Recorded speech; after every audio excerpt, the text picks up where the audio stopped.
¿Alguna vez te has dado cuenta de eso? La mayoría de las revoluciones suelen tener un sombrero característico. Del gorro frigio de la Revolución Francesa a la gorra militar de Fidel Castro en Cuba, la ushanka soviética o el tricornio de la Revolución Americana, sin contar el sombrero moderno usado para otra revolución. Parece que muchos de estos momentos históricos a lo largo del tiempo, muchos de ellos llevando a un cambio de régimen, tienen algún tipo de sombrero o casco asociado con ellos. Estas revoluciones parecen poner la ideología en la mente de las personas. La respuesta más probable es esta. Estos sombreros se usaban por casualidad en ese tiempo, y tras la revolución quedaron asociados a ella. Pero las historias detrás de cada revolución y cada sombrero, así como el impacto que tuvieron en el futuro, nos presentan historias increíblemente fascinantes. El gorro frigio, usado en la Revolución Francesa, tiene una larga historia y sigue presente en escudos y banderas de varios países. Ese es solo un ejemplo, conozcamos más.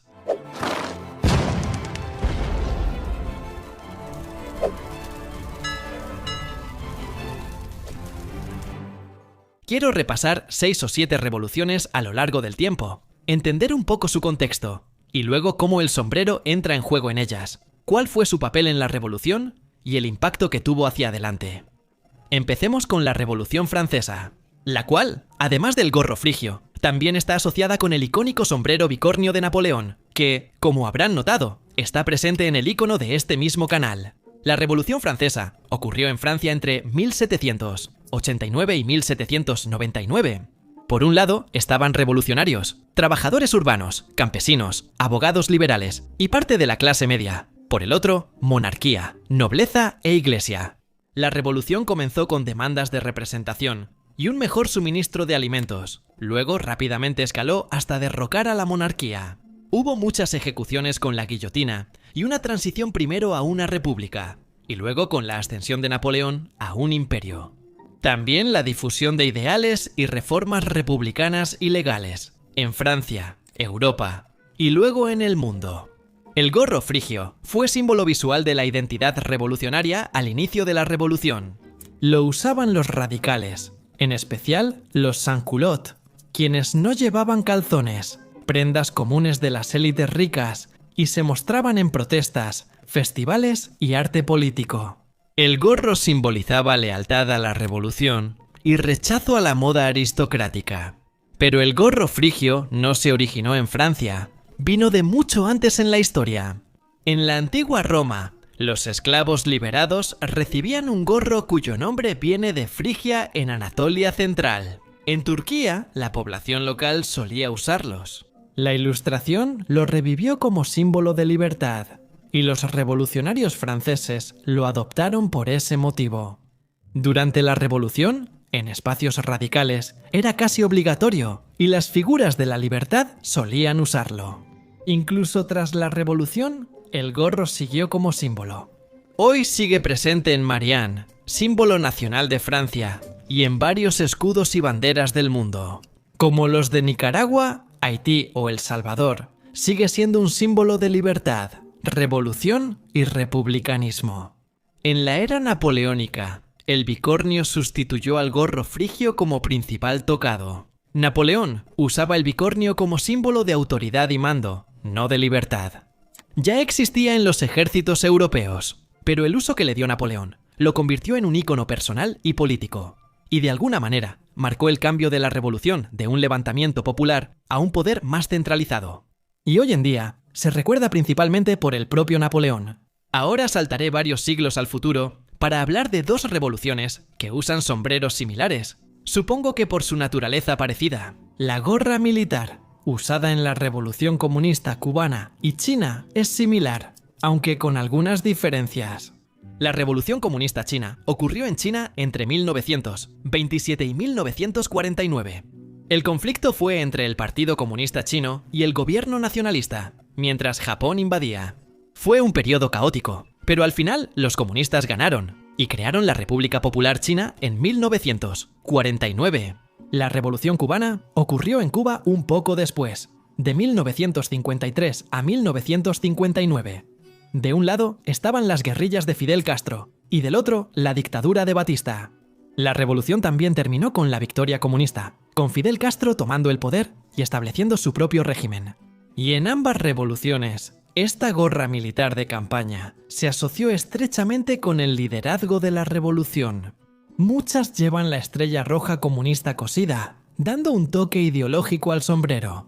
Mao Zedong y Fidel Castro también usaron estas gorras blandas durante la lucha y tras tomar el poder. La gorra se convirtió en símbolo de la revolución y del régimen posterior, pasando a ser parte del uniforme revolucionario y de la lucha constante. Su origen era práctico, no simbólico, a diferencia de las gorras clásicas y las friganas francesas. Venía de la ropa campesina y militar de bajo rango, pero su sencillez era clave. Rechazaba uniformes de élite, medallas y sombreros ceremoniales. Durante las revoluciones, la KEPT mostró a los líderes como soldados del pueblo, no como gobernantes lejanos. Tuvo un papel clave en la revolución y el régimen. Tras la victoria, los sombreros siguieron en China como parte del atuendo político en la era de Mao, sobre todo en la revolución cultural en Cuba. Castro lo usó por décadas y aparece en todos esos carteles hoy. La gorra sigue simbolizando la revolución comunista, incluso fuera de su contexto original. Ahora, hagamos lo contrario y viajemos al pasado, otra vez a la Revolución Americana, aunque también necesitamos hablar sobre el sombrero actual que se usa en Estados Unidos. Además, la Revolución Americana tuvo lugar en Estados Unidos. Entonces, las 13 colonias británicas, entre 1775 y 1783. Los revolucionarios eran milicias y líderes que buscaban la independencia de la corona británica. El sombrero tricorne se relacionó con ellos y la revolución, ya que lo usaban los soldados y líderes del ejército continental. Apareció en pinturas, panfletos e imágenes patrióticas. Como el bicornio y las gorras cubanas y chinas, el tricornio no fue una invención revolucionaria. Era un sombrero común en Europa en el siglo XVIII y lo usaban ambos bandos en los conflictos. Durante la Revolución, adquirió un nuevo significado sin querer. Los colonos conservaron el sombrero, pero rechazaron la autoridad británica, indirecta y quizás inconscientemente, convirtiendo este objeto familiar en un símbolo de su nueva independencia. Tras la Revolución, el tricornio dejó de usarse, y su impacto fue más simbólico que duradero en la vida diaria estadounidense. Actualmente, es casi solo un icono de la Revolución estadounidense, aunque aparece en la historia de otros países. Un sombrero que, sin embargo, es completamente exclusivo de los Estados Unidos, y es un producto directo tanto de la Revolución como del régimen. Es este. La gorra roja con el eslogan "Haz a América grande de nuevo". El movimiento MAGA nació en Estados Unidos durante la campaña presidencial de Donald Trump en 2015-2016, resurgió en 2020 y 2024, y sigue vigente al convertirse en un régimen. No surgió en una revolución clásica, aunque sí se usó en intentos de ello. Funciona culturalmente por medio de un movimiento político de masas. Y ahora que ese movimiento resultó en lo que parece ser cada vez más un cambio real de régimen, el sombrero sigue existiendo como símbolo, tanto del movimiento como del propio régimen. Es un marcador de identidad política, más que solo un artículo de campaña. Sobre el nuevo régimen estadounidense, podemos ir a Rusia, aunque habría que regresar a la Unión Soviética, para obtener un ejemplo de un sombrero muy icónico. En realidad, había dos de ellos. Primero la Budionovka, y luego la Ushanka, siendo esta última la que más asociamos con la Rusia soviética. Yo diría, la Revolución Rusa inició en 1917 y siguió con una guerra civil hasta principios de los años 20. Los bolcheviques combatieron al zarismo para crear un estado socialista. Para cuando terminó la lucha, el Imperio ruso había desaparecido y la Unión Soviética había tomado su lugar. Durante la Revolución y el régimen, dos sombreros fueron icónicos en los primeros años. El sombrero más distintivo era la Budionovka. Era un gorro suave de fieltro, con la parte superior puntiaguda y orejeras, a menudo con una estrella roja cosida en el frente. Aunque simbolizó al ejército rojo, no era revolucionario al inicio. De hecho, el gorro había sido diseñado antes de la revolución para el ejército zarista, como parte de un nuevo uniforme propuesto, que estaba inspirado en los cascos medievales rusos. No se distribuyó mucho antes del colapso de la monarquía, así que los bolcheviques lo heredaron, lo usaron y en la guerra civil tomó nuevo significado.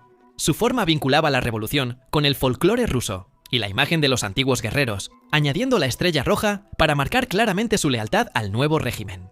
En carteles e ilustraciones, la Budionovka se convirtió en el rostro del propio momento revolucionario. El gorro tenía varias limitaciones. No era muy cálido, difícil de producir en masa y poco ideal para la guerra invernal. Al estabilizarse el Estado soviético y pasar de la revolución al gobierno prolongado, el gorro comenzó a desaparecer del uso real y su papel fue asumido por uno nuevo, la ushanka. A diferencia de la Budionovka, la ushanka tenía raíces profundas en la vestimenta campesina rusa. Era más práctica. El nombre proviene de la palabra rusa ushi, que significa orejas, en referencia a sus orejeras forradas de piel. Antes de la revolución, estos gorros ya se usaban en zonas rurales para soportar los inviernos. En los años 30 y durante la Segunda Guerra Mundial, el régimen y ejército soviéticos lo usaron ampliamente. Práctico, abrigador y fácil de estandarizar, lo usaban millones de soldados y líderes políticos. La ushanka sustituyó a la buranovka como principal símbolo visual del poder soviético, y aún hoy la asociamos con Rusia. A diferencia de las revoluciones china y cubana, donde el sombrero revolucionario simbolizó al régimen. Aquí cambió, y fue reemplazado por otro sombrero icónico, aunque principalmente por razones prácticas, más que por simbolismo. El video ya es largo, y hay muchas revoluciones y sombreros de los que podríamos hablar, pero no quiero extenderme más. Sin embargo, quiero mencionar dos más que creo son muy interesantes e icónicos. Primero, el papel del sombrero tradicional, e incluso algo estereotípico en la Revolución Mexicana. La Revolución Mexicana tuvo lugar en México, entre 1910 y 1920.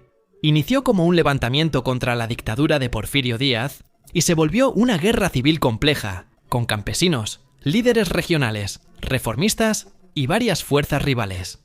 Las figuras revolucionarias clave incluyeron a Emiliano Zapata y Pancho Villa. El resultado fue la caída del antiguo régimen y una nueva constitución. Durante todo este tiempo, el sombrero se vinculó visualmente con la revolución, sobre todo en imágenes de campesinos y ejércitos rurales. Las fotos de los revolucionarios suelen mostrar sombreros de ala ancha, frecuentemente bajos sobre los ojos.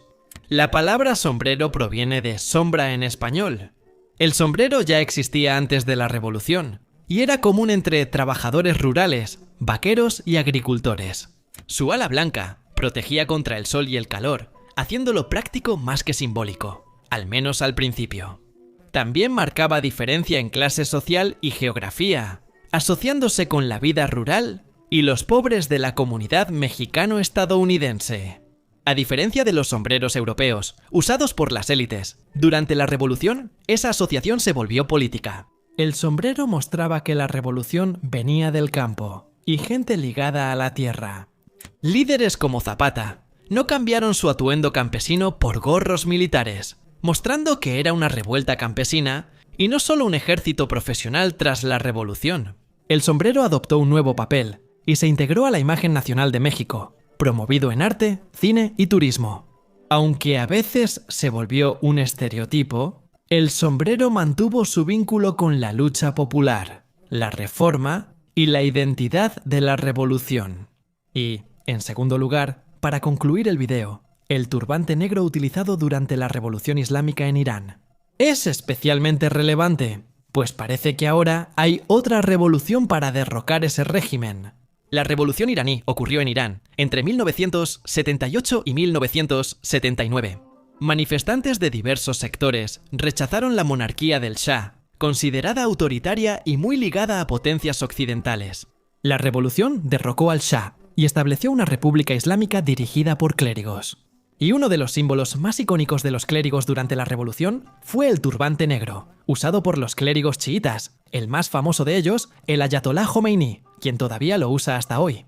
Y el propio turbante tiene una larga historia en la tradición chiíta e islámica. En el mundo chiíta, el color del turbante importa. Los clérigos descendientes del profeta Mahoma suelen usar turbantes negros, y los demás clérigos usan blancos. Y esa distinción existía mucho antes de la revolución, pero en ese entonces los turbantes solo marcaban la autoridad religiosa, no la autoridad política. Durante la revolución, eso cambió. Los clérigos con turbantes negros se volvieron líderes clave en protestas y sermones, y el turbante les daba legitimidad ante los iraníes religiosos. Ayudó a presentar la revolución como moral y religiosa, no solo política. Tras la revolución, el turbante negro pasó a ser parte de la identidad de la clase gobernante, y aún es un símbolo fuerte en Irán. Sin embargo, mientras ese régimen parece desmoronarse, supongo que habrá que esperar para ver si otro sombrero icónico lo reemplaza. Como sucedió anteriormente en el pasado, tanto en Irán como en muchos otros lugares del mundo.